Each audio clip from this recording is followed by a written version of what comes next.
je vous confie la préoccupation de Francis. Chaque fois qu'on se voit, il me dit sa préoccupation, que la parole soit partagée ici, pardon, et qu'elle soit partagée encore en plus petits groupes, c'est-à-dire que les textes puissent être lus et voilà. Ici, je raconte la Bible pour qu'on y croque généreusement. Et Francis porte la préoccupation que, voilà, qu'en plus petite communauté, elle soit relue et reprise. Donc je vous confie sans souci. Moi ce soir je repars, mais vous restez, et Francis aussi, alors voilà. On va parler d'Osée. Peut-être qu'en introduction, il faudrait dire que, je crois que je vous le disais un petit peu l'autre fois, que il n'y a pas une parole prophétique. C'est-à-dire, on dirait, oui, que disent les prophètes de la Bible? Alors bien sûr, ils disent l'alliance, la fidélité de Dieu, la fidélité à Dieu. Est-ce que les prophètes annoncent la chute ou le relèvement? On a vu avec Amos qu'il tombe sur l'histoire une pluie serrée de grêle, de soufre, de feu. On était vers 740, 730 avant Jésus-Christ, dans le royaume du Nord, qu'on appelle royaume d'Israël, du nom de sa tribu la plus importante. Il existe, depuis la mort de Salomon en 933 avant Jésus-Christ, il existe deux royaumes.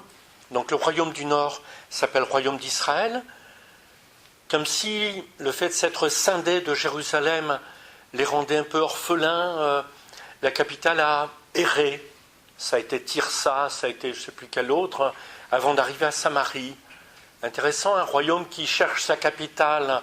Voilà, comme si d'avoir été coupé de Jérusalem, ça le rendait quelque peu orphelin, un peu apatride d'abord. La grande question, c'est de ne pas être apatride de Dieu. Et le royaume du Sud, c'est le royaume de Juda, du nom de sa tribu la plus importante, la Juda et Benjamin. Juda, la tribu messianique, capitale Jérusalem, et ville bénie, à portée de main, 7 ou 8 kilomètres, Bethléem, je le mentionne, puisqu'on est dans le temps de préparation à Noël. Alors, Amos, j'avais dit, Amos, le prophète de la justice de Dieu, et je n'ai cessé, parce que son livre était incontournable sur ce plan, je n'ai cessé de parler de la menace de la fin de l'histoire. Oui, c'est ça, du déluge de pluie, de feu, de grêle, de châtiment, la destruction, la fin d'Israël. Je dis, Seigneur, au secours, Jacob est si petit, peut-être feras-tu pitié. Et j'avais évoqué ce temps où, Amos chapitre 8, où on irait titubant d'une mer à l'autre, en ayant soif. Non pas soif d'eau, ni faim de pain, mais de la parole de Dieu, et on n'en trouverait pas.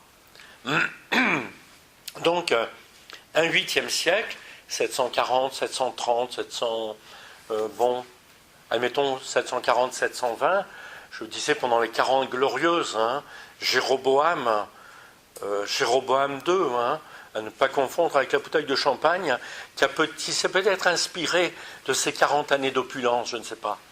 Mais ce qui est très étonnant, c'est que je vais vous parler aujourd'hui, nous allons nous entretenir du prophète Osée, qui est voisin de palier d'Amos, qui est si proche, prophète du 8e siècle aussi, mais admettons que sa prédication, parce que leurs âges, on n'en sait rien, mais que le temps de sa prédication est plus jeune de, admettons, 20 ans. Vous savez, on prend des dates comme on peut, quelquefois elles sont un peu approximatives. Et on est dans le même contexte de l'histoire. Amos était sensible à cette brûlure d'une histoire dans laquelle les riches exploitent durement, sans pitié, les pauvres, pour lesquels je vous disais, on a 4 ou 5 mots qui vont de pauvre jusqu'à crevard, en passant par courbé, humilié, va-nu-pied, etc. Donc, Amos parlait autant des nouvelles pauvretés, Et donc extrêmement sensible à cette errance de l'histoire, loin de la justice et de l'alliance.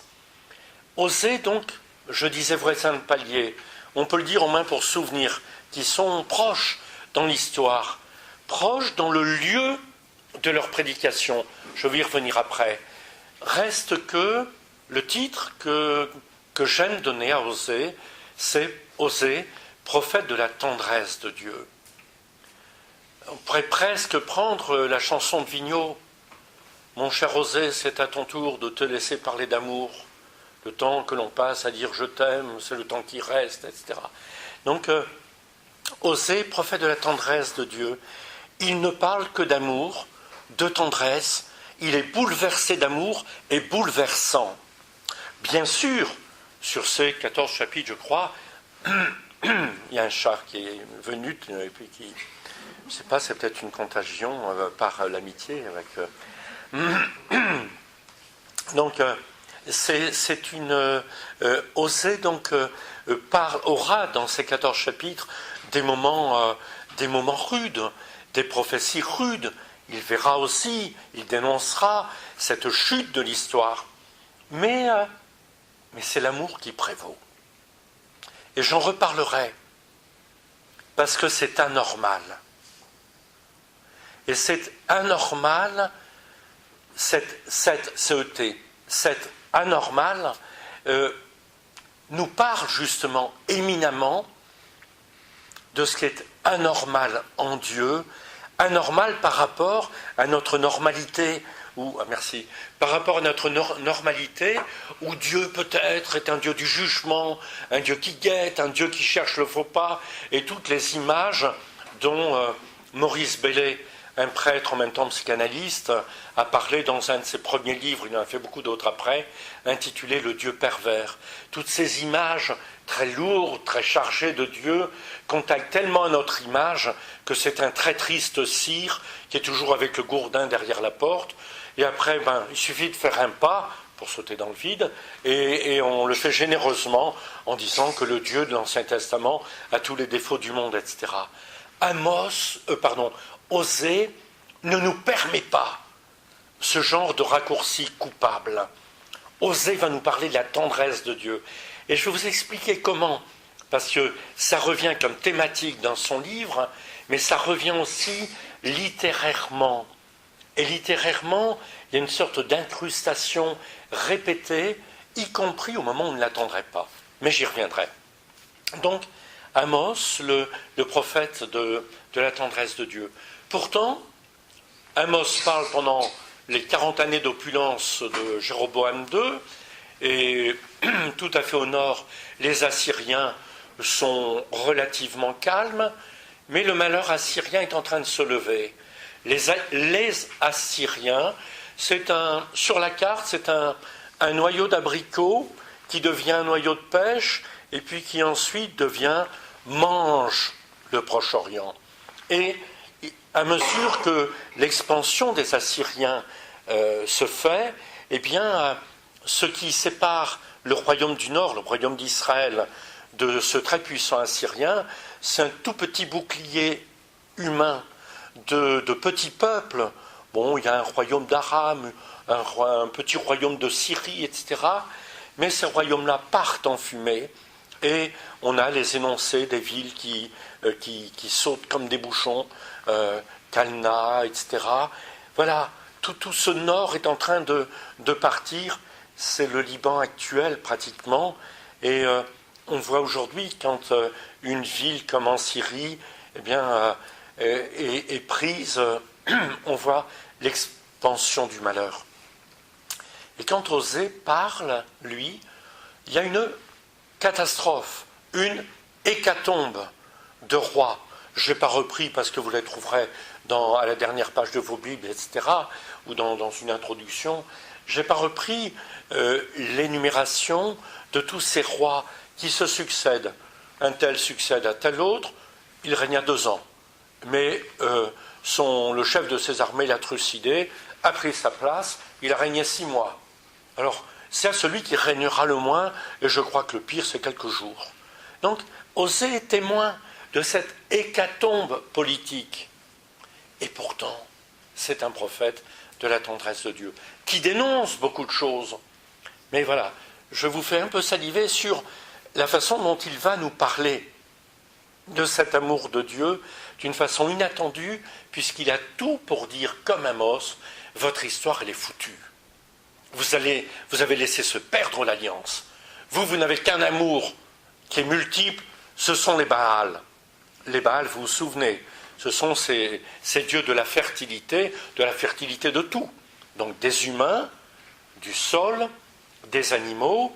Les Baals sont censés apporter la fécondité et donc la richesse, la générosité, etc. Mais si on parlait du prophète Élie, ce n'est pas le sujet de ce soir, mais si on parlait d'Élie, ou si vous relisez, ils n'ont pas laissé de livre, mais il y a un cycle d'Élie suivi par un cycle d'Élisée, c'est-à-dire un cycle de récits centrés sur Élie puis Élisée. Ça commence au premier livre des rois au chapitre 17, ça va pour Élie jusqu'au deuxième livre des rois, chapitre 2. Eh bien, si on relit Élie, il va défier les prophètes des Baals sur le mont Carmel. Donc, ils vont tous sur la montagne, et Élie, qui est seul, il le dit, qui est le seul à garder l'alliance du Dieu unique, se trouve confronté aux 400 prophètes de Baal qui mangent à la table de Jézabel. Jézabel, c'est la très triste reine, femme du roi Akab. En fait, dans l'histoire, Akab a dû être un roi puissant et même très puissant. Toujours est-il que la Bible trace un portrait d'un roi qui est un petit peu diaphane quand il est à côté de Jézabel. Par contre, la belle Jézabel est terrible, et au point que Élie, qui défie cruellement ses prophètes, va ensuite fuir, parce que Jézabel a dit « Si tu es Élie, je suis Jézabel ». Et lui s'enfuit. En tous les cas, il défie les Baals, qui vont faire des incantations, qui vont se taillader, etc., faire leur danse, entrer en transe. Ils font beaucoup de bruit avec leur transe, mais il n'y a pas une parole de Dieu. Et en plus, il n'y a pas une réponse de Dieu. Et Osée, comme Amos, voit que son peuple aime les Baals, en pensant que les Baals vont en apporter. Les Baals, ce sont les dieux que Israël trouve en Canaan lorsqu'il s'y installe. Ce sont les religions cananéennes. Ils arrivent là-dedans, c'est une espèce de joyeux polythéisme centré sur Baal, les dieux Baal, mais une espèce de joyeuse religion multiforme. Alors on offre des pains de raisin, et puis on écoute, on demande la pluie, on écoute le vent, etc. Quand le vent souffle et la tempête, c'est bon signe, c'est que Baal répond, mais il n'y a pas de parole de Dieu avec ça. Il y a juste une réponse dans le vent. Hein, et éventuellement autour des temples, on pratique la prostitution sacrée, puisqu'il est question de fécondité, et qu'il faut bien la mimer pour qu'elle arrive. Alors voilà, il y a cette joyeuse confusion, cette triste confusion, et Osée va être brûlé, dévoré par ça.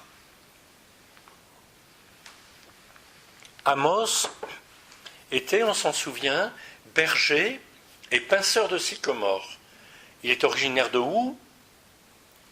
Comme vous le dites tous si bien, de Tekoa, près de Jérusalem, près de Bethléem. Donc Amos de Tekoa, en Judée. Et quand le prêtre de Bethel lui dit « Toi, avec ton accent du sud, retourne d'où tu viens, va prophétiser chez toi », il dit « Je n'étais ni prophète, ni fils de prophète », au sens où il y avait un peu des confréries, et donc, on était charismatique de père en fils, si vous voulez. Hein. Eh bien, je n'étais ni prophète, ni fils de prophète, mais Dieu m'a pris de derrière mes bœufs et m'a dit « Va et prophétise ». Et du sud, il est monté dans le nord, pour prophétiser à Bethel, qui est le grand sanctuaire du nord, devant lequel le roi a fait établir 2 immenses veaux d'or, des veaux d'or qui ont dû exister à Bethel avant d'exister dans la Bible pour un veau d'or, un hypothétique veau d'or dans le désert, mais on reporte au temps du désert cette tentation massive. Et donc on l'a dit dès le début, pour qu'on l'ait en tête en se disant, ça sera toujours jamais bon. Hein, voilà. Donc à Bethel. Amos a prophétisé à Bethel, donc il n'était pas dans son pays. Osée, lui, on pense bien qu'il est originaire du Nord, parce que très peu de références, pour ne pas dire aucune, à Jérusalem et aux villes de Juda. Par contre, toutes ces références sont à des villes du Nord. Il a un vocabulaire très, très imagé, tellement imagé que pour les traducteurs c'est souvent le casse-tête. On pense qu'il a tellement de comparaisons tirées de la nature que c'est probablement un rural. Voilà tout ce qu'on devine à partir de ces textes, et on sait qu'il est fils de Béhéri, puisque ça nous est dit au premier verset, Osée, fils de Béhéri, dont acte, mais on connaît beaucoup plus encore Gomère. Gomère, c'est la prostituée dont Osée est fou amoureux et qui comprend Osée, au sein de cette histoire, que c'est une histoire de Dieu en plus. Il est fou amoureux de Gomère, qui est prostituée, qui est folle amoureuse de lui un moment et qui repart à ses prostitutions. Et Osée, c'est plus fort. Osée va rechercher Gomère encore. Et c'est au cœur de cette histoire qu'Osée comprend quelque chose de radical sur Dieu. On va y revenir. Je vous fais encore un petit peu attendre, bien sûr. On n'a pas de récit de vocation d'Osée, au sens de récit très construit. Tout ce qui en fait office, c'est quand même les 3 premiers chapitres d'Osée, ce qui est pas mal sur un livre de 14 chapitres, si je ne fais pas d'erreur. 3 chapitres où on n'entend surtout pas parler. Je ne sais pas si vous avez relu, oui. Donc vous voyez de quoi je parle. Donc ça commence, va et prend pour femme Gomère. Et puis va et avec elle tu auras un enfant. Et tu l'appelleras Lo-Ami, pas mon peuple. Et puis, alors j'ai fait ce que Dieu avait dit. Et puis Dieu m'a dit, va et connais encore Gomère. Donc connaître, c'est-à-dire avoir une relation de connaissance, d'intimité, donc relation sexuelle aussi, enfin, c'est tout dans la Bible, mais quand on dit connaître, va et connais encore Gomère. Et à la petite qui naîtra, la petite tu l'appelleras Lo-Ruhamah, pas aimé. Comment tu t'appelles? Pas aimé. C'est comment? Pas aimé. Il faut le porter, ça. Voilà. Osée et ses enfants, Lo-Ami, Lo-Ruhamah, et le troisième, c'est guère mieux. Si c'était en français, il sera appelé... ça me quitte, ça fait rien. En tout cas, il s'appelle Yisraël. Yisraël, c'est la sombre vallée des crimes de Jézabel, d'Akab et des autres. Donc, très sombre, morne-pleine. Waterloo, morne-pleine. T'appelles comment Waterloo? Ah, même je suis né le jour de la Saint-Waterloo, c'est marqué dans l'agenda. Bon, donc ils portent des noms terribles, justement parce que Osée et ses enfants vont incarner ce qui se passe entre Dieu et son peuple. Et donc, s'il faut parler de récit de vocation, eh bien c'est ce récit du mariage d'Osée avec Gomère, envers et contre tout, et le récit de ces 3 naissances, on nous parle de ces naissances-là, donc de Lo-Ami, pas mon peuple, Lo-Ruhamah, pas aimé, et Yisraël, morne-pleine. Donc, on est dans cette histoire. Je vous ai dit qu'on aurait pu dire que l'histoire est en train de chuter. C'est pas ça qui prévaut pour Osée. Osée voit autrement. Alors, bien sûr, ça va être... On va avoir un livre, il est tellement question d'amour contre nature, de pardon, d'aimer encore, que cette longue histoire d'amour terrible, contrarié, rené, pardonné, etc., est au cœur du livre. Et on a un livre et un prophète d'une extrême sensibilité. Et je pense qu'on doit à Osée, au 8e siècle avant Jésus-Christ, une ouverture sur la compréhension de Dieu. Parce que, finalement, si le livre de l'Exode met dans la bouche de Moïse Yahvé, Seigneur, Seigneur, Dieu de tendresse et de pitié, lent à la colère et plein d'amour. La connaissance des textes fait qu'on sait que tous les 5 premiers livres de la Bible ont quand même été fortement constitués à partir de l'expérience ultérieure. Et d'où vient ce cri du cœur de Moïse, Seigneur, Seigneur, Dieu de tendresse et de pitié, lent à la colère et plein d'amour? Moi, je ne peux pas m'empêcher de penser que ça vient d'Osée, qu'il l'a mot pour mot.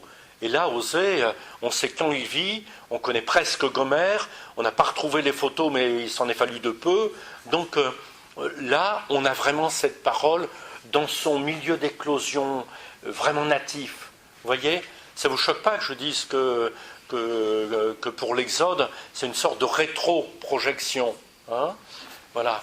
Puisqu'on dit au début la grande histoire, et on incruste la grande histoire de tout ce qu'il faut pour comprendre la suite. Hein, un Dieu d'une tendresse étonnante. Quel prophète? Ou même, si on vous demandait une petite rédaction sur Dieu, vous avez votre voisin qui est athée, convaincu, militant, et qui vous dit, écoute, écris-moi une petite lettre, et dedans tu mets un paragraphe où je devrais comprendre qui est Dieu. On trouverait quel mot? 8 siècles avant Jésus, on a, je sais que la fin du verset, il faut que j'aille le chercher ici, Osée au chapitre 11. Je vais vous lire un chapitre.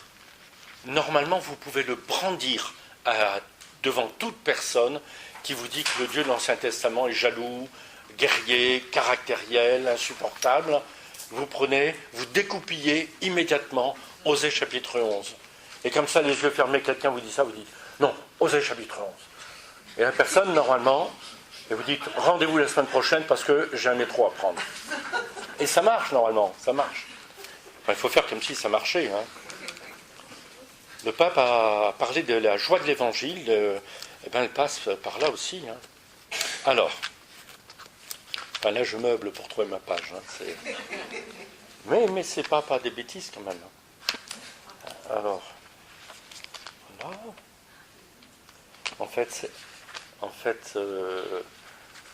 c'est pas ma Bible, je l'ai empruntée à Francis. Et quand on est dans sa Bible, il y a une sorte de feuilletage rapide comme ça. Et quand c'est à quelqu'un d'autre, on veut respecter les pages. Osée chapitre 11. Ça se trouve quand même dans une Bible, Osée chapitre 11. Hein. Qui est-ce qui a pu imaginer 8 siècles avant Jésus de dire ce qu'on va entendre? Quand Israël était jeune, je l'aimais. Et d'Égypte, j'appelais mon fils. Mais plus on les appelait, plus ils s'écartaient. Ils allaient vers les Baals. Ils brûlaient de l'encens aux idoles. Et moi, j'avais appris à marcher à Éphraïm. Je les prenais par les bras. Et ils n'ont pas compris que je prenais soin d'eux. Je les menais avec des attaches humaines, avec des liens d'amour. J'étais pour eux comme ceux qui soulèvent un nourrisson tout contre leur joue. Vous vous rendez compte? 8 siècles avant Jésus, qui est-ce qui peut inventer ça sur Dieu? Il faut quand même quelqu'un qui était touché au cœur à cette profondeur-là pour dire quelque chose d'aussi limpide, d'aussi clair, en disant « vous ne s'encombrez pas avec le reste ». S'il n'y a qu'une chose à dire sur Dieu, quand Israël était enfant, je l'ai aimé, je l'ai pris sous les bras, comme on prend un nourrisson, qu'on colle tout contre sa joue. Je m'inclinais vers lui et le faisais manger. On est où? On est où? On est chez les grands-parents ou chez les parents? C'est extraordinaire. Extraordinaire. Si on vous dit que Dieu, l'Ancien Testament est caractériel, Osée chapitre 11. Il ne reviendra pas au pays d'Égypte, mais Assour sera son roi. Bon, il y a toujours un petit verset qu'on ne comprend pas et qui gâche un petit peu le truc. Alors bon, je le lis rapidement et je ne l'expliquerai pas pour aller plus vite. Puisqu'il a refusé de revenir à moi, l'épée sévira dans ses villes, elle anéantira ses verrous, elle dévorera à cause de leurs desseins et des versets incompréhensibles. Voilà. Mon peuple est cramponné à son infidélité. On les appelle en haut, pas un qui se relève. Comment t'abandonnerai-je, Éphraïm? Te livrerai-je, Israël? Comment pourrais-je te traiter comme Adma et Tsevoïm? Te rendrai-je semblable à Tsevoïm, tous ces villes du nord qui sont en train de finir de se consumer? Mon cœur en moi est bouleversé. Toutes mes entrailles frémissent. Je ne donnerai pas cours à l'ardeur de ma colère. Je ne détruirai pas à nouveau Éphraïm, car je suis Dieu et non pas homme. Au milieu de toi, je suis le Saint et je ne viendrai pas avec fureur. C'est immensément beau. Qu'est-ce qu'on peut, je crois que c'est aujourd'hui ou hier, l'évangile qui disait la brebis perdue chez Matthieu, et que l'évangile se terminait par car votre Père qui est dans les cieux ne veut pas qu'un seul de ses petits se perde. Comment te traiterai-je, Israël? Comme Adma et Tsevoïm? Ah non. Jamais. Donc, au milieu d'une histoire qui brûle, au milieu d'un royaume qui est en train de tomber, vous savez, comme si on était au théâtre et que le décor brûle, tombe sur la scène et tout ça prend le feu, ils en sont là dans l'histoire. Et comment te traiterai-je? Non. Car en moi, mon cœur s'est ému, mes entrailles se sont remuées. Un Dieu qui a les entrailles retournées. Alors après d'ailleurs, Dieu est-il père ou mère? Dans la Bible, on a ce qu'il faut au moins pour ne pas affirmer que seulement que Dieu est père. Même si c'est au cœur de la théologie, on a le droit de penser aussi qu'on a une vision en 3D et que Dieu est père et également mère. Ou alors, il faut bien comprendre que le Dieu père a des entrailles de mère. Un petit peu comme le fameux enfant prodigue de Rembrandt, qui est au musée de Saint-Pétersbourg, là, ceux qui ont commenté, je pense à Paul Baudiquet, ont bien vu qu'il avait une main d'homme, une main de femme, avec des bracelets de surcroît. Donc, Rembrandt, Dieu Père et Mère. Le Père prodigue, qui est en même temps Mère prodigue. Donc voilà. Quand on a lu ces versets, donc, on est obligé de penser que le Dieu de l'Ancien Testament ne peut pas être caricaturé. C'est injuste. Hein? Alors, donc on a ce livre d'amour, et l'un des maîtres mots d'Osée, qui là-dessus d'ailleurs fera école, et quand on lira Jérémie, on pourra se souvenir, Jérémie aura des paroles comme s'adressera au roi en lui disant « Toi, tu n'es qu'un va-nu-pied. Ah, tu t'es construit des palais et tu ne payes pas tes ouvriers. » C'est ça connaître Dieu? Ton père, lui, a construit des palais magnifiques, mais il payait ses ouvriers. Donc, le thème de la connaissance de Dieu va souvent revenir chez Jérémie. On va vite comprendre que ce n'est pas une connaissance cérébrale de Dieu, c'est connaître en acte. Donc ton père a construit des palais, mais il a payé ses ouvriers. Toi, tu fais des palais et tu ne payes pas tes ouvriers. C'est ça connaître Dieu? Et après, il va s'adresser aux gens. Ah, c'est bien ça. Personne ne fait confiance à son voisin. On prend la femme de son voisin, on dilapide, c'est bien. On négocie des contrats qui sont des contrats falsifiés. Et c'est ça, connaître Dieu. Donc, vous voyez, la connaissance de Dieu va être très, très tangible chez Jérémie. Mais la racine, c'est chez Osée, où on trouve ce thème de la connaissance de Dieu qui revient. Donc en lisant Osée, si vous voyez connaissance de Dieu, connaître Dieu, dites-vous, bon, qu'est-ce qui entoure là? Et c'est toujours l'entour du mot qui va vous donner de façon très tangible sa définition. Eh bien, dans la Bible, connaître Dieu, c'est jamais une opération mentale, c'est toujours une rencontre effective dans une histoire. Je prends encore un petit peu de temps pour vous parler de Gomère quand même, hein, parce qu'elle est quand même merveilleuse, Gomère. Ah, j'en vois qui disent de doucement les basses. Voilà, on va aller chez Gomère pour voir ce que l'amour puissant d'Osée peut faire avec elle.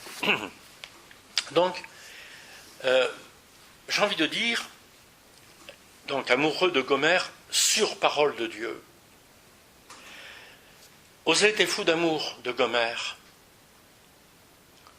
et peut-être même sur ordre de Dieu.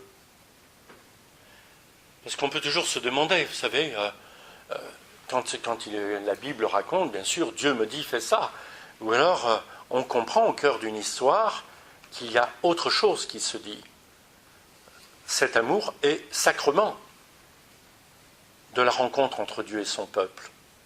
Je prends des mots chrétiens, mais qui sont autorisés par le contexte. Donc, Osée est amoureux de Gomère. Gomère est prostituée. Osée en est amoureux. Et il sera tellement fou amoureux qu'il va extraire Gomère de la prostitution. Et elle va retourner à la prostitution. Mais les 3 premiers chapitres d'Osée sont à lire avec attention. Je fais l'entame et vous aurez une feuille qui vous invitera à continuer. Hein, en petite communauté, comme dirait Francis. Donc, les 3 premiers chapitres, ce qui est intéressant, c'est qu'on va entendre parler au singulier, au pluriel. Ça va être plus clair sur texte. Parole de Yahvé 1. Commencement, au chapitre 1, verset 2. Commencement de ce que Yahvé ou le Seigneur a dit par Osée.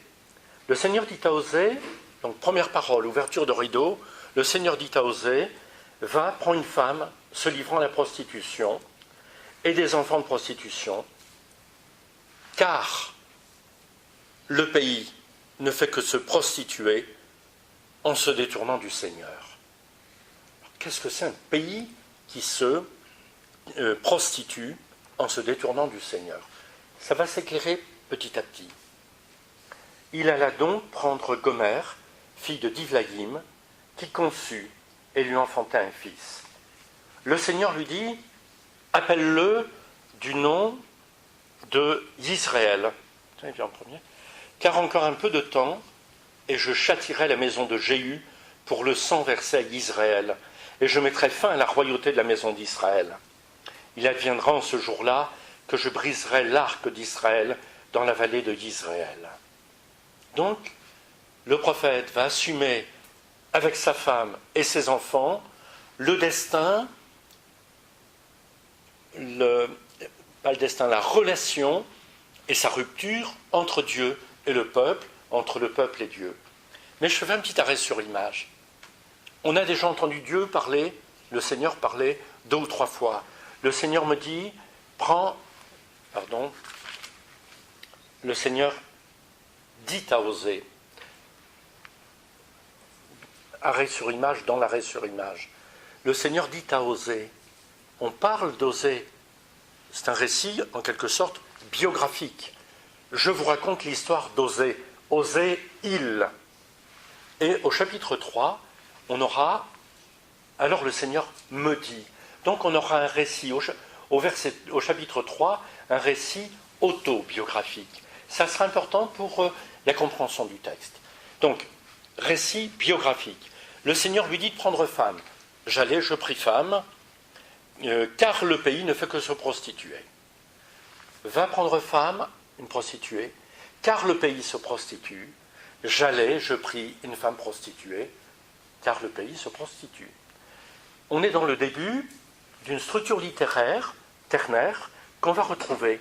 Le Seigneur parle, je fais, comme le Seigneur a dit. Parce que. Et cette structure-là, on la retrouve dans tous les récits qu'on peut qualifier d'actes prophétiques, des récits d'actes prophétiques.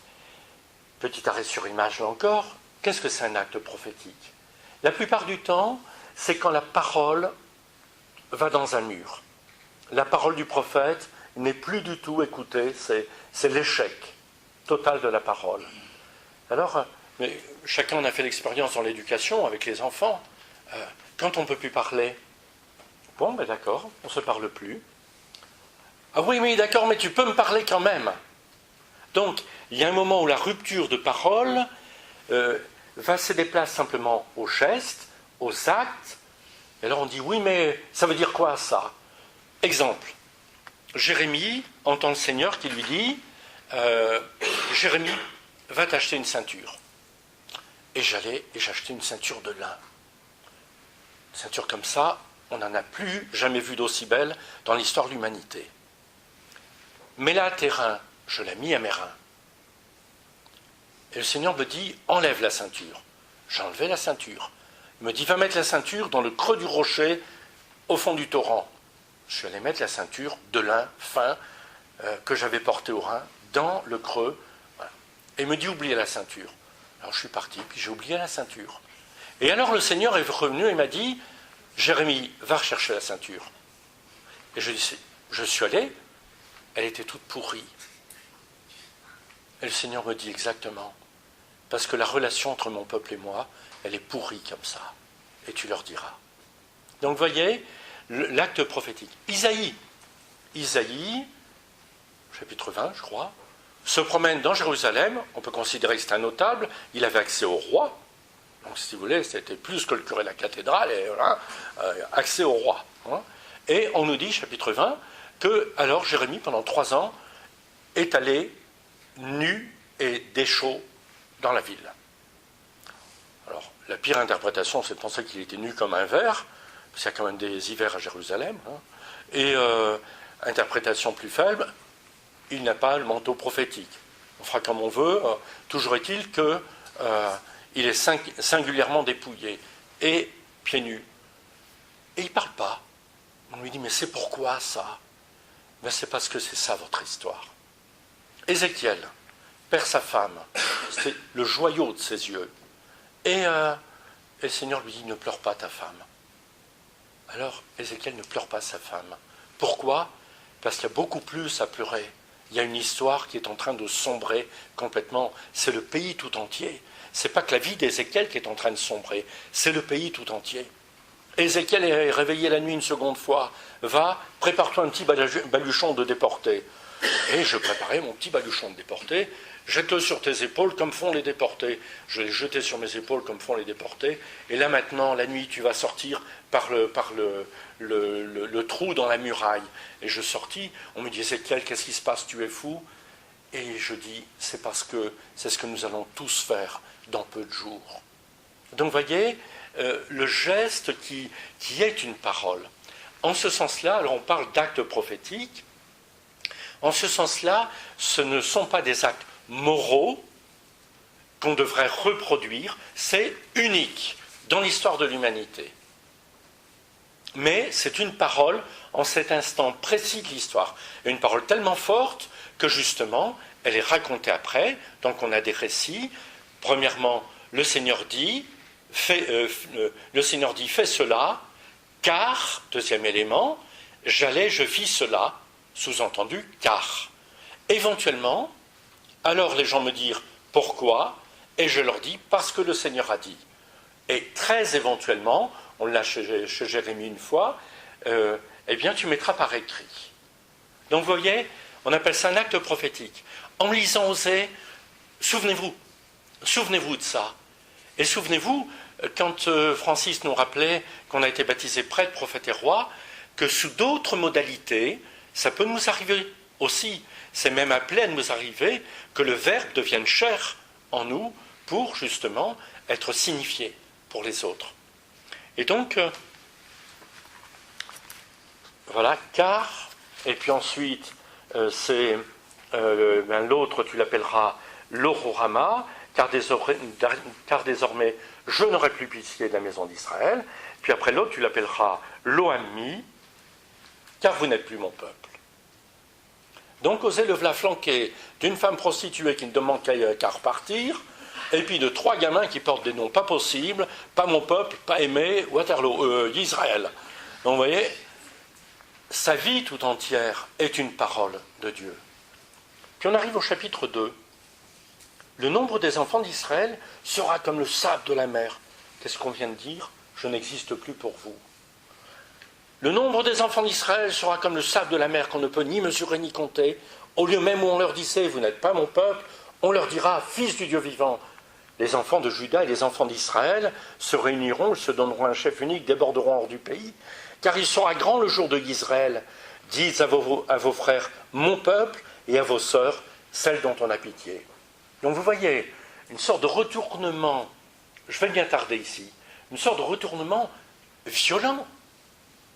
On est en train de dire, t'es pas mon peuple, pas aimé d'Israël, mais car le nombre des enfants d'Israël sera comme le sable de la mer, on leur dira fils de Dieu, on leur dira tu es très aimé, et puis Israël, on fera refleurir cette vallée. C'est tellement surprenant, parce que je vais dire la suite, immédiatement après, intentez procès à votre mère, intentez-lui procès, car elle n'est pas ma femme, et moi je ne suis pas son mari. Qu'elle écarte de sa face ses prostitutions, et d'entre ses seins ses adultères. Sinon je la déshabille toute nue, et la mets comme au jour de sa naissance. Donc le châtiment de la femme adultère. Et vous voyez que, du point de vue du texte, on vient d'avoir le récit de vocation très dur, pas mon peuple, pas aimé, etc.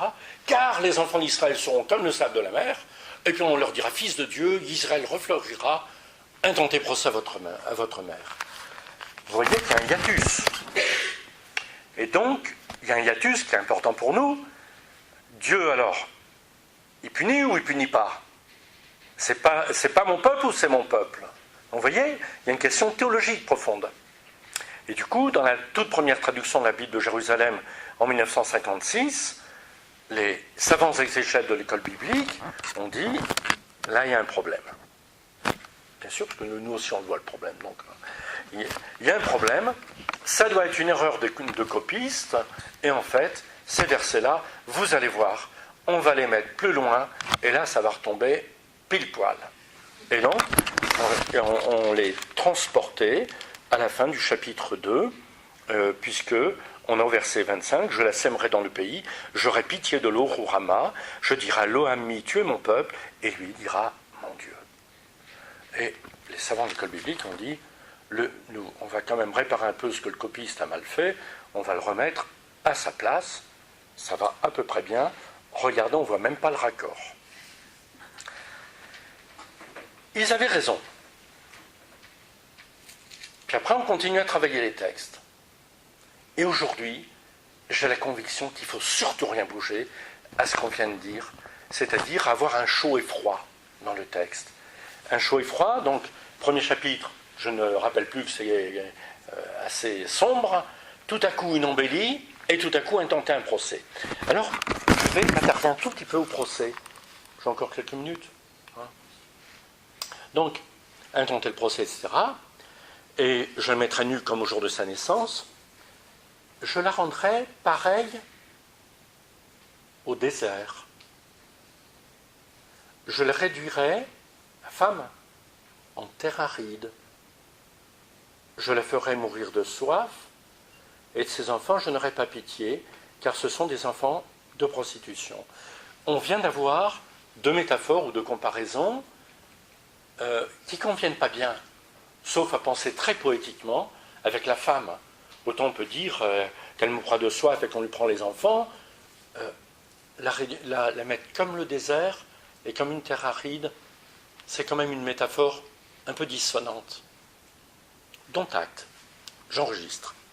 Oui, leur mère s'est prostituée, celle qui les a conçus s'est déshonorée, car elle a dit « Je veux courir après mes amants, qui me donnent mon pain et mon eau, ma laine et mon lin, mon huile et ma boisson. » Là, les dieux Baal, ils étaient payants, ils donnaient tout, soi-disant. C'est pourquoi je vais obstruer son chemin avec des ronces, et je l'entourerai d'une barrière pour qu'elle ne trouve plus ses sentiers. Elle poursuivra ses amants, elle ne les atteindra pas, elle les cherchera, elle ne les trouvera pas.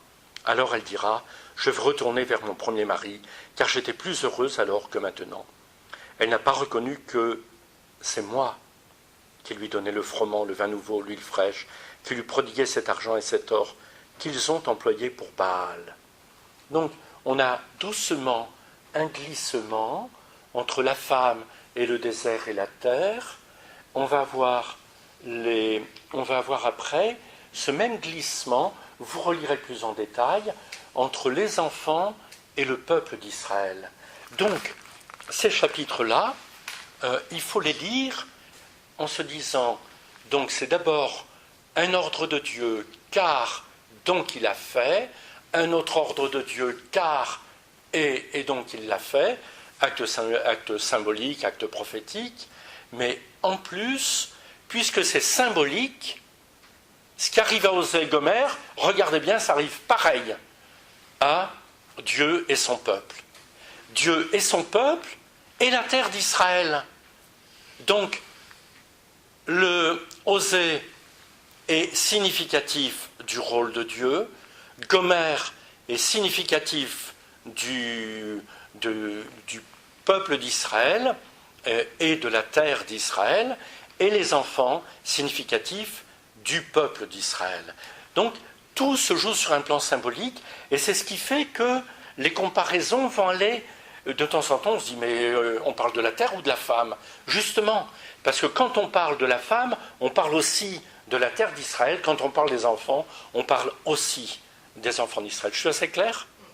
Alors c'est très important. Quand on voit ça, ça peut nous inspirer dans notre vie, qui est aussi symbolique de l'amour de Dieu. Donc comment? Ça c'est une vraie question. Et on n'en est pas encore allé au plus beau. C'est pourquoi. Alors, si la traduction est bien faite, on a normalement 3 c'est pourquoi. Donc on a les attendus du procès, puis maintenant le verdict. Premier verdict, c'est pourquoi. Deuxième, troisième. Premier verdict, c'est pourquoi je reprendrai mon froment en son temps, mon vin nouveau en la saison, je retirerai ma laine, mon lin, qui devait couvrir sa nudité, puis je dévoilerai son infamie aux yeux de ses amants, et personne ne la délivrera de ma main, je ferai cesser toutes ses réjouissances.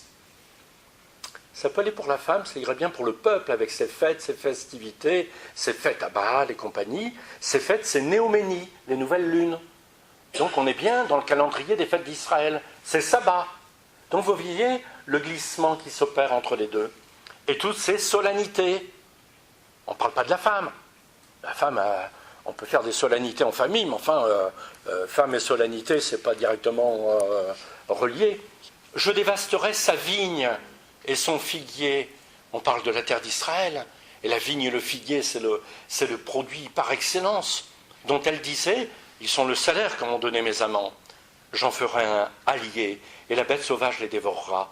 Je la châtierai pour les jours des Baals, auxquels elle brûlait de l'encens, quand elle se parait de son anneau et de son collier, et qu'elle courait après ses amants. Et moi, elle m'oubliait, oracle du Seigneur. Le « et moi, elle m'oubliait », c'est l'amoureux déçu. Dieu dans le rôle de l'amoureux déçu. Parce que c'est quand même, Dieu aurait pu dire, fin de citation. Non, et moi, elle m'oubliait. C'est un Dieu qui a du sentiment, qui est touché par l'abandon de son peuple. C'est pourquoi, deuxième c'est pourquoi, deuxième châtiment, je vais la séduire, je la conduirai au désert, et je parlerai à son cœur. Là, je lui rendrai ses vignobles. Donc, vous voyez toujours ce vocabulaire flottant, si je puis dire. Je ferai du Val d'Accord une porte d'espérance. Là, elle répondra comme au jour de sa jeunesse. Alors, sa jeunesse, le désert, Amos avait une référence, c'était la sortie de la mer. C'est-à-dire, la grande référence d'Amos, c'est « j'ai libéré tout mon peuple d'Égypte ». La grande référence d'Osée, ce n'est pas le passage de la mer, c'est le temps du désert. Le temps du désert comme un temps d'apprivoisement du cœur et le temps d'apprentissage de l'alliance. Comme au jour où elle montait du pays d'Égypte, là, bon, ah ouais, mais peut-être on peut penser que Gomer venait d'Égypte. Ouais, bon. Là, en fait, on parle du peuple, et donc c'est le temps de la montée d'Égypte. Et pour, je le répète, pour Amos, c'est la sortie d'Égypte, pour Osée, c'est le temps au désert. Il adviendra en ce jour-là, oracle du Seigneur, que tu m'appelleras mon mari, et tu ne m'appelleras plus mon Baal, en jeu de mots en hébreu. En gros, tu m'appelleras plus mon sieur, tu m'appelleras mon sire, ou je sais pas quoi, enfin, il y a un jeu de mots. J'écarterai de sa bouche les noms des Baals, ils ne seront plus mentionnés par leur nom. Je conclurai pour eux une alliance en ce jour-là, avec les bêtes des champs, avec les oiseaux du ciel, les reptiles du sol, l'arc, l'épée, la guerre, je les briserai et les bannirai du pays, et eux je les ferai reposer en sécurité. Je te fiancerai à moi pour toujours, dans la justice et dans le droit, dans la tendresse et la miséricorde. Je te fiancerai à moi dans la fidélité, et tu connaîtras le Seigneur. Il viendra en ce jour-là que je répondrai, la terre, etc. répondra. Alors donc, ce n'est pas une bonne traduction, puisqu'il manque un c'est pourquoi. Et en fait, dans une traduction très littérale, que je n'ai pas amenée, on a 3 c'est pourquoi. Le premier c'est pourquoi je lui retire tout. Elle sera nue dans une terre déserte, elle n'aura plus rien.